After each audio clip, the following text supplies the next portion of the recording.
The filter tool. Sometimes we need to manipulate records in our data differently from others.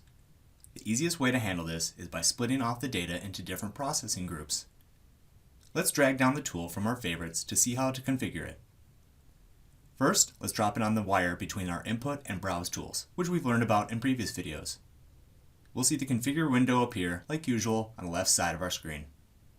As Alteryx puts it, this tool queries records using an expression and splits the data into two outputs: true where the data meets specified criteria, and false where the data does not meet the specified criteria.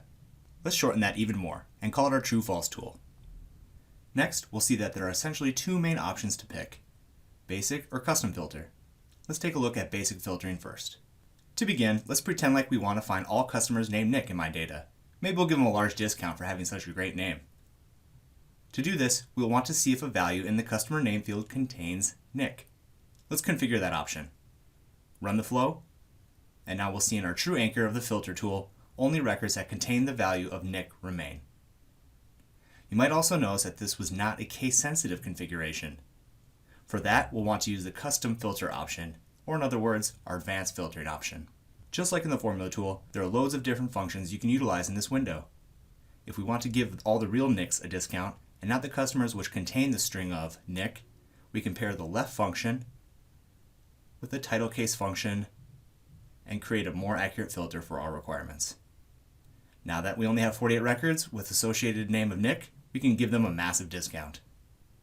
And that's the filter tool in a nutshell. Now you know how to control the data pipeline of your workflow in Alteryx. Thanks for watching. You can find out more about this tool's capabilities in the Alteryx tool documentation, which can be found in the description section of this video. Keep up with the latest Data Coach videos by hitting that subscribe button. And if you have an Alteryx tool or macro you want to see included in the 2-minute tool collection, give us a shout on Twitter at AskTessellation, or tweet at me at Nick612Hayland. Until next time, your Data Coach and Alteryx Ace, Nick Hayland.